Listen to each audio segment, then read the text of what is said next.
헨리 5세는 100년 전쟁 시기에 활약한 잉글랜드 왕국의 왕입니다. 헨리 5세가 젊었을 때 불량한 친구들이 많았습니다.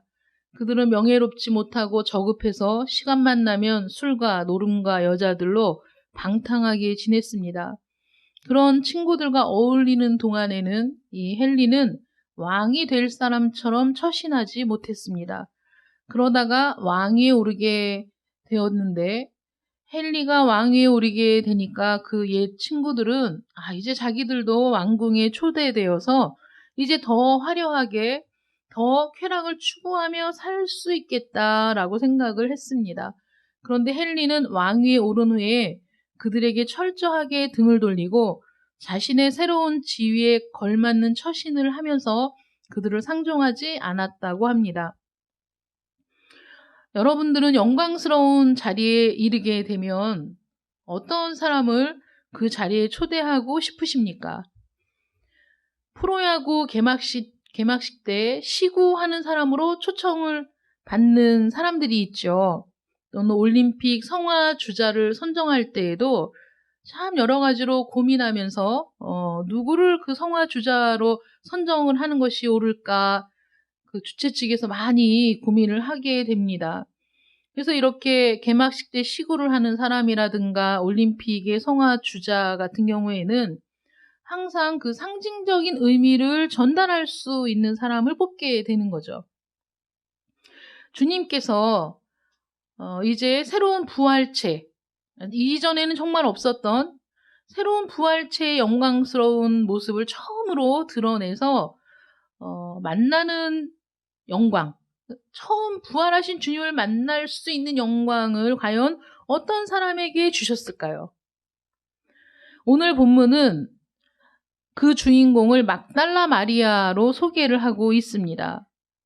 그녀는 어떤 사람이었기에 부활의 주님을 만날 수 있는 영광을 얻게 되었을까요? 그리고 주님을 만난 뒤에 그녀는 어떻게 달라졌을까요? 우리가 부활의 주님을 우리는 어떻게 만날 수 있을까? 하나님께서 여러분을 오늘 부활의 증인으로 초대하고 계십니다. 첫 번째 우리가 생각해 볼 것은 믿음의 한계라는 부분입니다. 11절부터 15절까지 말씀에 쭉 보면 거기에서 많이 사용되는 단어가 어찌하여 우느냐, 누구를 찾고 있는가라는 문제거든요. 막달라 마리아가 무덤 밖에 서서 울고 있었습니다.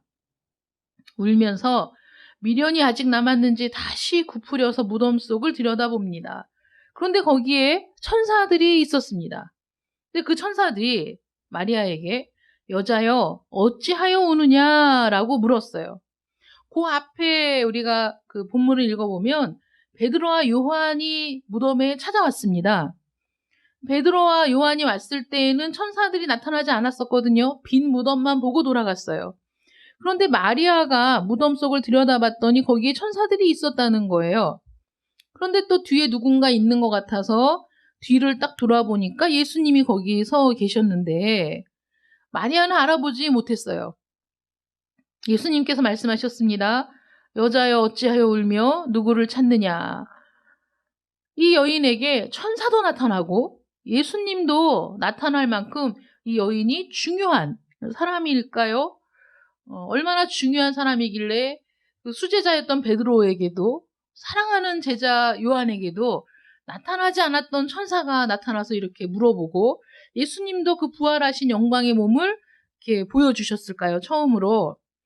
여기에서 그 질문에 해답이 있습니다. 천사들도 어찌하여 우느냐? 예수님도 어찌하여 우느냐? 라고 물어보시죠. 왜 울어? 도대체 울 이유가 없는데 왜 우는 거야? 안타까운 마음으로 얘기하는 거예요.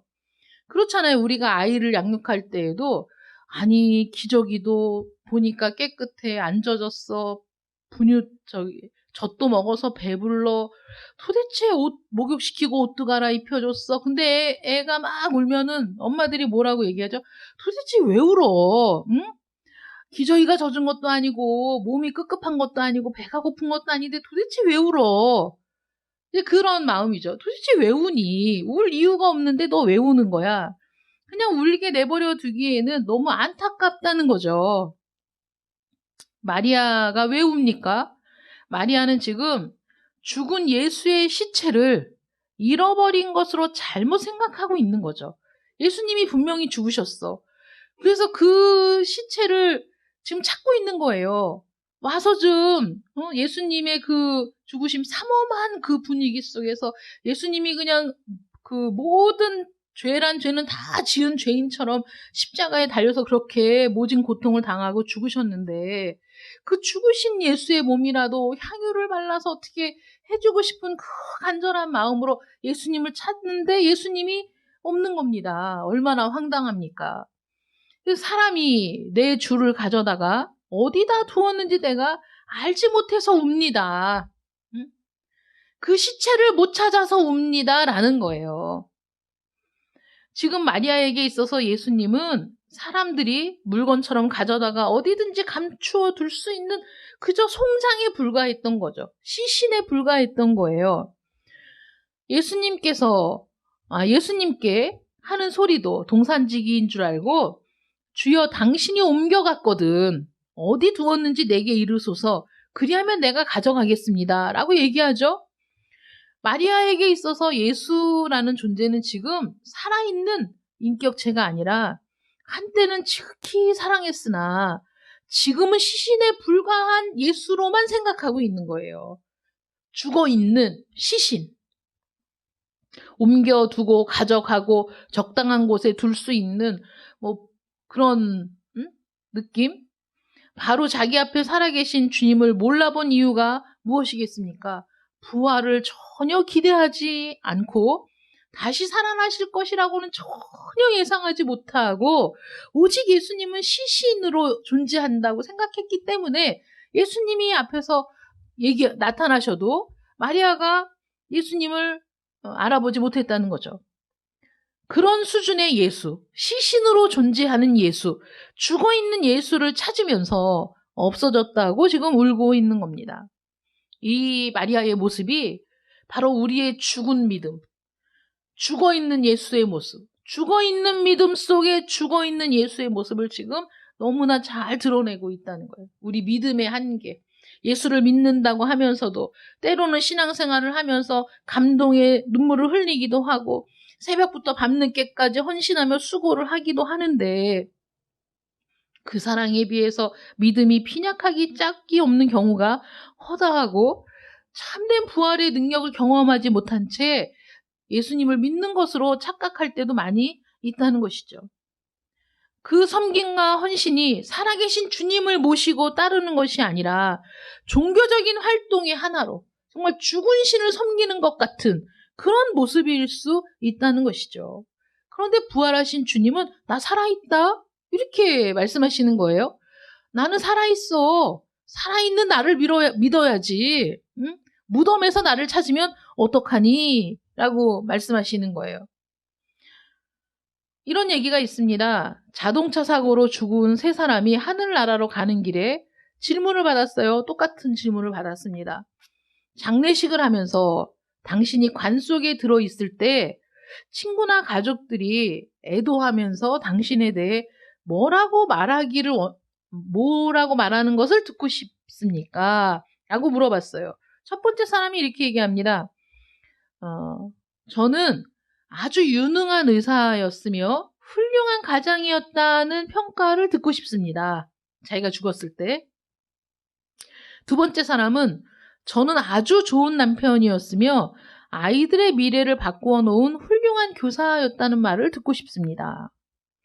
마지막 사람이 이렇게 얘기했어요. 저는 이런 이야기가 듣고 싶습니다. 아, 저 사람이 움직인다. 살아있다는 소리를 듣고 싶다는 거예요. 죽은 게 아니고 관 속에 누워서 이제 영영 못 보는 게 아니라 죽은 줄 알았는데 살아있네? 이런 말을 듣고 싶다. 이렇게 얘기했답니다. 어쩌면 지금 주님은 부활하셔서 살아계신 분으로 인격적인 대우를 받고 싶으신지도 모르겠습니다. 너무 많은 그리스도인들이 예수를 사랑한다고 하고 믿는다고 하면서도 죽은 신처럼 자기 마음대로 예수를 옮기고 이리 옮기고 저리 옮기고 가져갈 수 있는 무능한 분으로 취급하고 있는 것은 아닌가 하는 거죠. 우리 믿음의 한계. 마리아처럼 우리들도 자기의 관념 속에, 자기의 상식 속에, 자기의 가치관 속에 예수님을 가두어 두고, 정말 예수님을 만나면 당신이 누구십니까? 이렇게 물어볼 수도 있는 거죠. 왜냐하면 내가 생각했던 예수의 모습, 내가 믿고 있다고 착각했던 예수의 모습은 그게 아니니까. 주님은 동산지기 정도가 아니지 않습니까? 예수님은 시체도 아니죠. 크신 하나님, 상식을 초월하신 창조의 하나님이십니다. 이것을 믿어주기를 원하셨다는 것이죠. 사실 예수님은 죽었다가 다시 살아날 것을 여러 번 말씀하셨어요. 제자들에게도. 대다수의 사람들이 훌륭한 선생 정도로 예수님을 제안하고, 그래서 지금도 사실 예수님은 훌륭한 성인이야, 예수님은 참 대단하신 분이야 라고 얘기하는 거에는 이견을 얘기하는 사람이 없어요. 예수님 정말 대단하신 분이고 참 4대 성인 중에 하나고 예수님 참 그런 인격적인 분이 없지라고 얘기한다면 모든 사람들이 공감하고 그렇지라고 거기에 반대할 사람이 없다는 거죠. 근데 예수님은 살아나셨어. 예수님은 지금도 우리와 함께 계셔. 예수님은 하나님이야 라고 얘기하면 그 즉시 사람들의 반응이 싸늘해지고 그것을 믿을 수 없는 얘기, 있을 수 없는 얘기라고 치부하게 된다는 거예요. 루터가 종교개혁 중에 너무 힘이 들어서 큰 절망 중에 쌓여서 아주 풀이 죽어 있었습니다. 많이 아시는 얘기지만 그 안에 카타리나 폰보라가 상복을 입고 애곡을 하면서 나타났답니다. 루터가 아니 누가 죽었어? 라고 물어보니까 하나님이 죽었다고 서럽게 울더랍니다. 그러니까 루터가 화를 내면서 무슨 불경스러운 소리를 그렇게 하냐고 하니까 그 아내가 하나님이 살아계시면 왜 당신이 그렇게 절망해 있느냐. 하나님이 죽었으니까 당신이 그 모습으로 하고 있겠지 라고 얘기한 거예요. 정말 주님이 살아계심을 믿으십니까? 지금 정말 주님이 살아계시다고 여러분들이 확신하시냐고요? 그런데 왜 절망에 눈물을 흘리며 왜 소망이 없다고 생각하며 왜 어제와 오늘이 다를 바 없이 정말 피곤에 절어서 절망에 쩔어서 또는 미래를 기대할 수 없다는 자포자기에 빠져서 그렇게 살아가고 있느냐 하는 거예요. 정말 내 마음속에 예수가 죽어 있는 것은 아닌가. 내 삶의 자리에 열심은 있지만 내가 믿는다고 고백하는 예수님은 죽어 있는 것은 아닌가. 죽은 시체를 찾고 있는 것은 아닌가. 우리들이 열심히 추구하는 예수가 혹시 이미 죽은 시신처럼 자기의 삶에 전혀 영향을 못 미치는 그런 자가 아닌가. 우리가 한번 점검을 해봐야 된다는 거죠.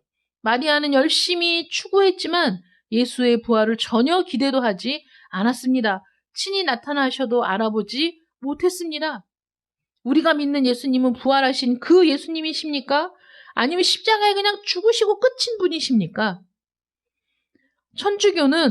천주교에서 거는 십자가에는 항상 예수가 이렇게 매달려 있는 십자가예요. 여러분 유심히 보시면 아실 수 있을 거예요.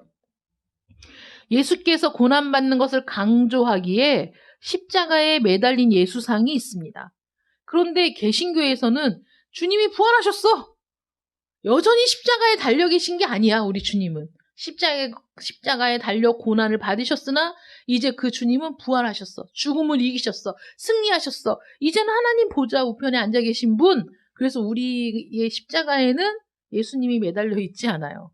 그냥 십자가, 상징이죠. 저기서 우리 주님이 죽으셨어 라는 상징일 뿐입니다. 예수님이 부활하셨다면 왜 우느냐 이거예요. 도대체 누구를 찾는 겁니까? 살아계신 주님을 찾느라고 우는 겁니까? 죽은 예수를 찾느라고 우는 겁니까? 막달라 마리아처럼 믿음이 없는 눈물이 아니라 살아계신 하나님의 사랑에 감격해서 눈물을 흘리는 여러분들 되시기를 축원합니다. 두 번째는 사랑이라는 특권이에요. 예수님이 누구에게 나타나셨는가? 놀랍게도 부활하신 주님께서 그렇게 불완전한 믿음을 가진 막달라 마리아에게 가장 먼저 나타나셨다는 것이죠.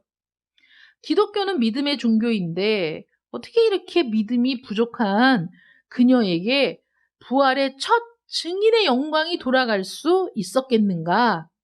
더구나 그녀는 7 귀신이 들린 적이 있는 정신이 온전하지 못했던 여인이었습니다.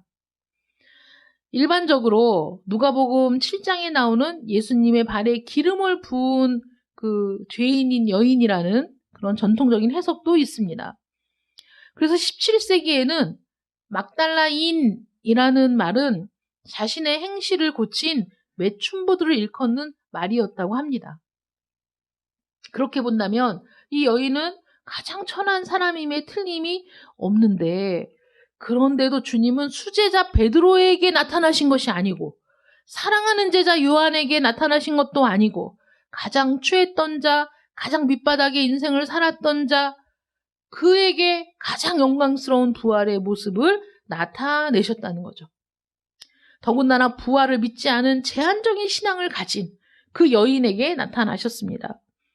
어떻게 이것이 가능할 수 있었을까요? 그것은 사랑임을 주님께서 지금 강조하고 계신 거예요. 사랑이 얼마나 중요한가? 왜냐하면 주님을 가장 뜨겁게 사랑하는 사람에게 예수님께서 친히 나타나셨기 때문이죠. 그 증거가 무엇입니까? 마리아는 새벽 어두울 때 무덤을 향해 달려가는 열정이 있었어요. 도대체 무엇을 찾고 있습니까? 사랑하는 사람이 죽었을 때 새벽에 아무도 없는데 깜깜한데 영안실에 혼자 내려갈 수 있겠습니까? 대단한 사랑이고 열정이죠. 더군다나 그녀는 계속 울고 있었어요. 너무 마음이 아파서 우는 거예요. 우리 예수님 어디 갔지? 예수님을 찾아야 되는데 계속 울고 있는 거예요. 내가 주님께 받은 사랑을 갚을 수 없어! 라고 생각하는 거죠. 그분을 향한 사랑이 너무나 간절했기 때문에 마지막 시신이라도 잘 보살펴서 보내고 싶은 그런 마음이 있었다는 거예요. 부활에 대한 확신은 부족했으나 주님을 사랑하는 그 마음만큼은 진실이었다는 거죠. 진심으로 주님을 사랑했다는 거예요. 이런 사랑은 계산이 안 되죠. 막달라 마리아도 그렇고 그 사랑을 받으시는 주님도 그렇습니다. 왜냐하면 주님은 바로 그 여인에게 나타나셨기 때문이죠. 우리 주님께서 죽기 전날 밤에 다락방에서 이런 말씀하셨습니다. 나의 계명을 가지고 지키는 자라야 나를 사랑하는 자니 나를 사랑하는 자는 내 아버지께 사랑을 받을 것이요 나도 그를 사랑하여 그에게 나를 나타내리라. 요한복음 14장 21절 말씀입니다. 주님을 사랑하는 사람에게 조건이나 신분에 상관없이 나타나셨습니다. 지식도 없고 믿음이 약해도 주님의 은혜를 받고 주님을 뜨겁게 사랑하는 사람의 그 사랑을 주님은 결코 헛된 것으로 치부하지 않으셨다는 것이죠. 지금 주님이 어떤 상황인지 생각해 볼 필요가 있어요. 마리아의 이름을 불렀어요. 마리아야. 아까 본문을 읽은데 울컥 눈물이 나더라고요. 마리아는 주님을 알아보지 못했지만 주님이 그의 이름을 부를 때 그의 눈이 뜨여서 주님을 알아봤거든요. 주님이 우리의 이름을 불러줄 때 우리가 주님을 알아볼 수 있어요. 우리가 주님을 아무리 찾으려고 해도 주님을 몰라봐. 근데 주님이 나를 불러주시는 거야. 마리아야 하고 부르니까 마리아가 그때 주님을 알아보고 와락 그냥 주님의 품에 안겨들었던 것 같아요. 너무 간절했기 때문에 주님께 다가갔던 거죠. 근데 주님이 17절에 뭐라고 말씀하시죠? 예수께서 이르시되 나를 만지지 말라. 내가 아직 아버지께로 올라가지 못하였노라. 너는 내 형제들에게 가서 내가 내 아버지 곧 너희 아버지 내 하나님 곧 너희 하나님께로 올라간다 하라. 이렇게 말씀하셨어요. 만지지 마. 이 말씀에 대해서 해석이 분분한데 저는 또 이렇게 생각해 봤어요. 빈 무덤이 있었다는 것은 예수님께서 부활하셨다는 거잖아요. 그 첫 부활의 몸을 하나님 아버지께 보여드려야 되는 거예요. 가장 먼저. 하나님이 아시지만. 그런데 마리아가 그냥 애타게 주님을 찾는 미련하고 답답한 그 모습. 야, 왜 시신을 찾고 있어? 시체를 찾고 있어? 난 살아났는데. 안타깝고 더군다나 그냥 눈물을 흘리면서 주님을 찾는 그 마리아의 순수한 사랑을 보시고 그 눈물을 보시고 먼저 마리아를 위로하신 거죠. 나타나셔서. 여러 가지 얘기가 있겠지만은 이때는 마리아야 만지지 말아라 했지만 그 다음에 제자들에게 나타났을 때는 만져봐라 라고 말씀하셨거든요. 만져봐, 손 넣어봐. 내가 정말 부활한 예수 맞아 이렇게 말씀하셨거든요. 김현승 씨의 눈물이라는 시 가운데 보면 흠도 티도 없는 가장 귀한 것으로 님이 바치라 하오면 나의 눈물을 드리겠다라는 구절이 나옵니다. 아무것도 가진 것이 없는 사람이라도 흠도 티도 없는 내 마음속에 순수하게 숨어있는 사랑을 드릴 수 있어요. 우리에게도 주님을 향한 그런 사랑이 있어야 합니다. 아니, 절대적이어야 합니다. 주님을 정말 사랑해야 돼요. 믿음으로 부활을 체험하는 게 아니라 사랑으로 체험하는 거예요. 마리아는 그 사랑하는 마음으로 주님을 갈망하고 찾다가 부활하신 주님을 만나는 놀라운 영광을 얻게 되었어요. 이것이 참된 부활의 신앙입니다. 주님을 사랑하지 않는 자가 주님의 부활을 경험할 수 있겠습니까? 어떻게 지식적인 믿음으로 주님의 부활을 경험할 수 있겠어요? 왜 여러분은 주님을 만나지 못하십니까? 믿으려고 애를 쓰는데 열심히 적어서도 아닌데 왜 주님을 만나지 못하십니까? 주님이 가시는 발걸음을 돌이킬 만큼 주님을 좀 사랑하세요. 애절하게 눈물로 주님을 붙들어 보십시오. 주님 어디 계십니까? 주님 어디 계세요? 주님 어디 계세요? 난 이렇게 주님을 찾고 있어요. 주님 사랑합니다. 라고 주님을 사랑하는 마음이 여러분들 마음속에 뜨겁게 차오를 때 그럴 때 우리 주님이 여러분들을 만나 주십니다. 찾아와 주십니다. 주님의 구원의 은혜에 대한 절실한 사랑이 없기 때문에 신앙이 맹숭맹숭, 부활절이 와도 맹숭맹숭 한 거죠. 이렇게 주님께서 이런 엄청난 그 놀라운 일을 마리아에게 베풀어 주셨는데 여기에서 주님은 첫 번째 부활의 증인을 통해서 사랑을 통해서 역전의 드라마를 연출할 수 있다는 놀라운 가능성을 보여주신 거예요. 틀에 박힌 세상은 변할 것 같지 않습니다. 사랑하는 사람에게는 그렇지 않다는 걸 보여주신 거예요. 여러분, 우리가 이 세상을 살아가면서 변하지 않는 많은 것들이 우리를 가슴 아프게 할 때가 많이 있죠. 근데 우리도 사실 똑같은 사람이거든요. 어떤 사람이 장로님이 먼저 기사를 보고 막 흥분하셔갖고 얘기하셨는데 딸아이가 학폭으로 인해서 자살을 했는데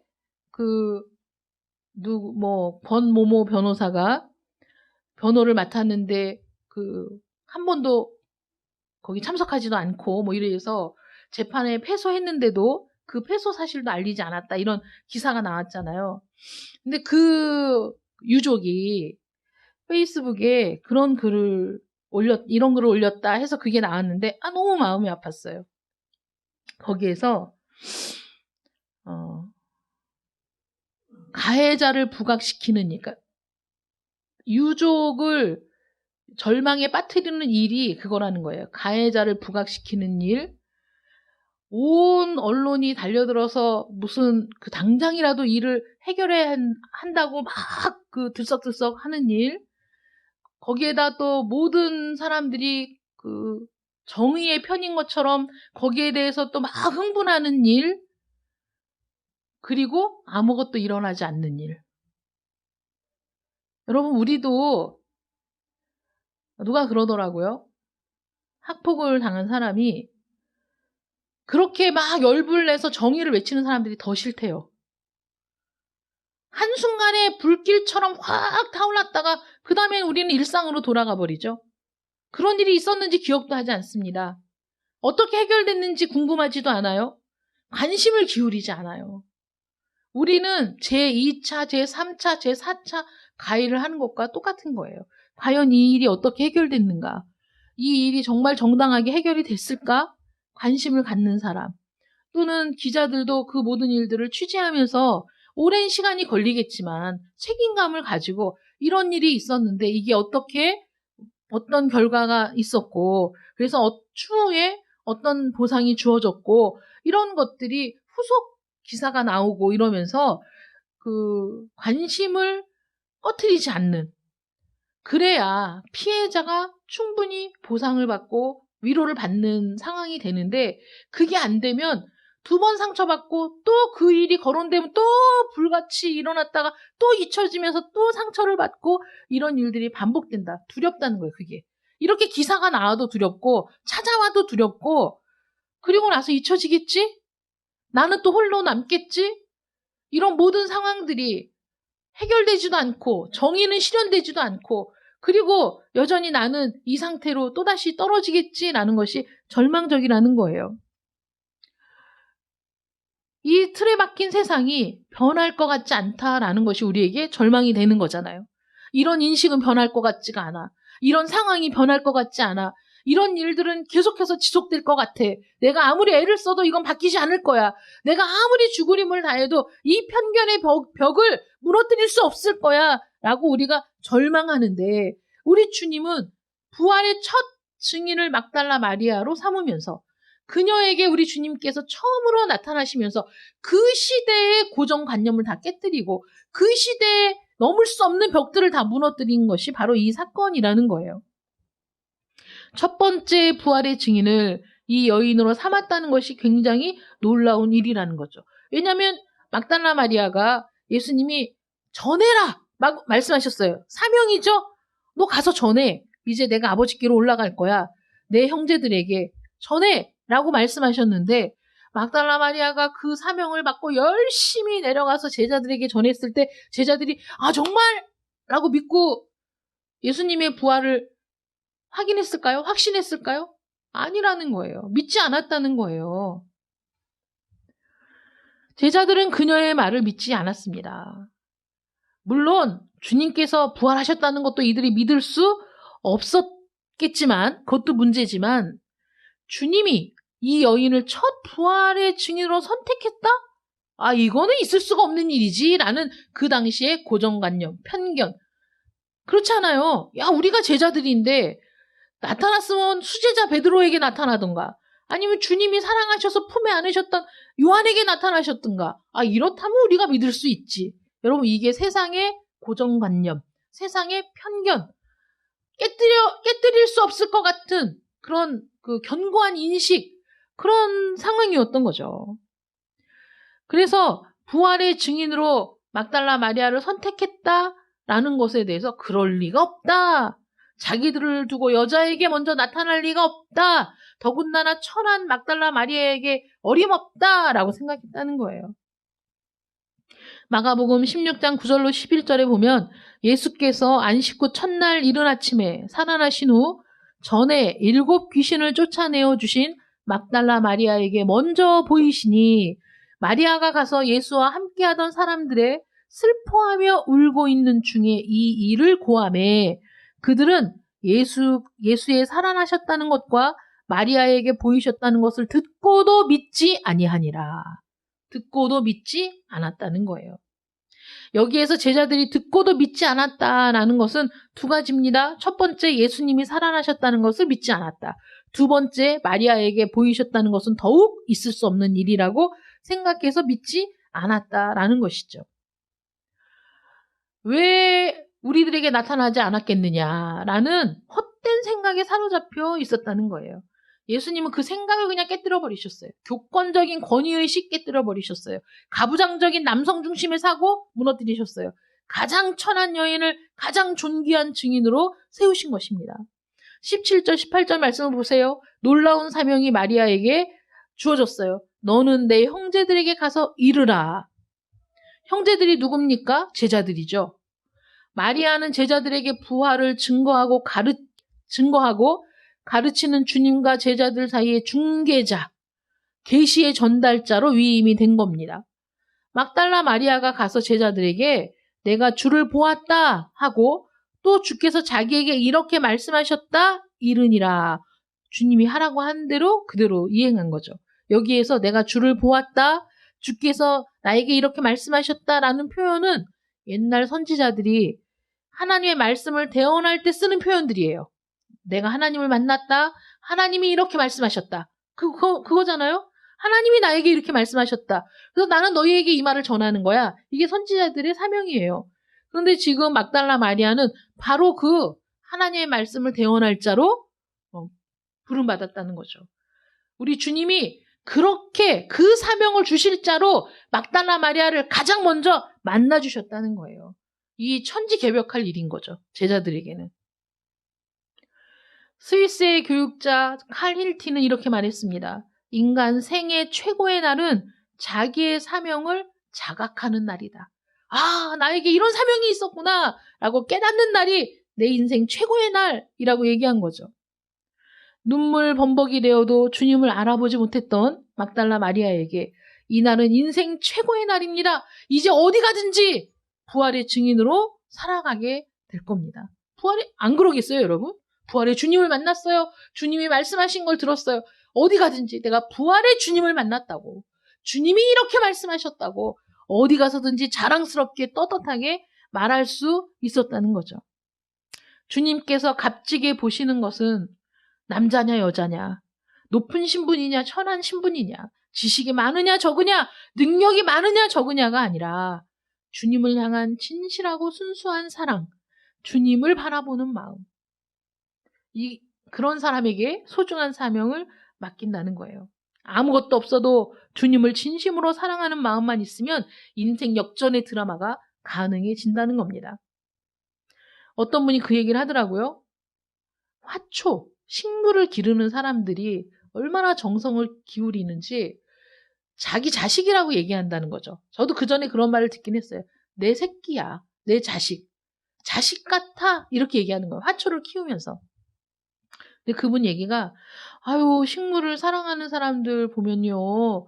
아침에 일어나면 가서 들여다보고 이쁘다고 하고 그 잎사귀 닦아주고 물 주고 저녁에 자기 전에도 가서 들여다보고 아침에 또 일어나면 아이고 잎이 하나 새로 났네. 꽃봉오리가 맺혔네. 이러면서 막 어여뻐하고 기뻐한다는 거예요. 제가 그 말을 듣고 하나님 앞에 너무 죄송한 거예요. 아니 그 화분에 있는 그 식물을 사랑하는 사람도 너무 사랑하니까 자식 같고 너무 사랑하니까 눈 뜨면 가서 들여다보고 자기 전에 가서 들여다보는데 아니 우리는 주님을 사랑한다면서 아침에 주님을 찾고 밤에 자기 전에 주님을 찾고 여러분 솔직히 그렇게 안 하잖아요. 그렇게 하십니까?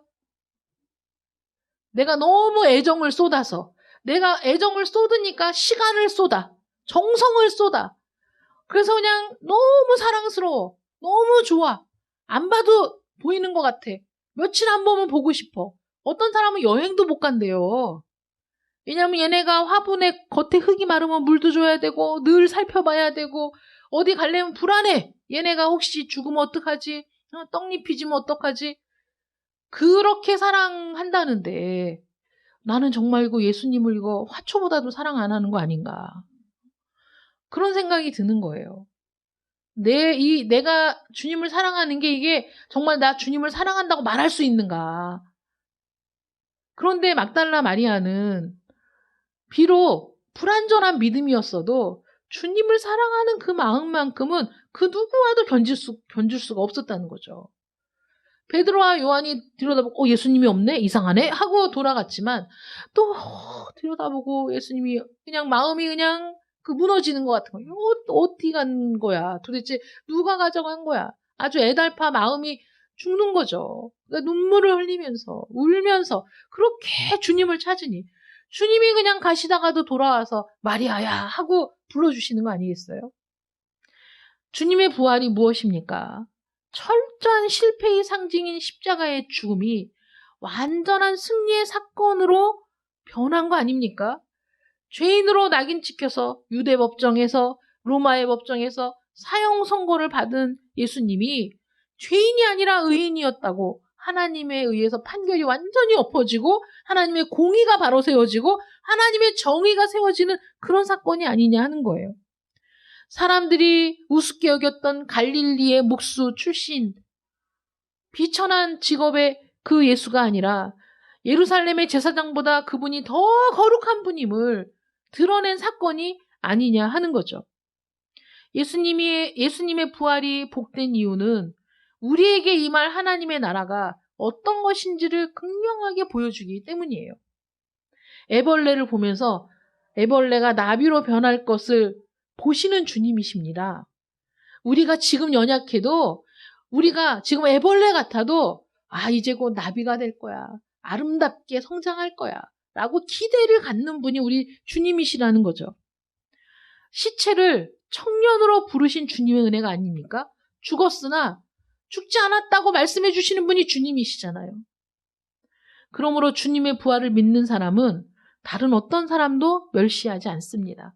성별이나 신분이나 재력이나 학식으로 사람을 평가하거나 멸시하지도 않습니다. 주님께서 부활하심으로 그런 담들을 다 무너뜨렸기 때문입니다. 하나님의 평가는 얼마나 주님을 사랑하는가에 달려 있습니다. 여러분, 주님을 정말 사랑하십니까? 주님을 정말 사랑하셔서 그 부활의 주님을 만나는 여러분들 되시길 바랍니다. 오늘 여러분들 이름을 부르는 거예요. 나 여기 있다. 나 살아있어. 나 너와 함께 있지 않니? 실망하지 마. 절망하지 마. 내가 너와 함께 할 거야. 이렇게 말씀하시는 주님의 음성을 듣는 여러분들 되시기를 축원합니다. 기도하겠습니다. 사랑의 하나님 감사합니다.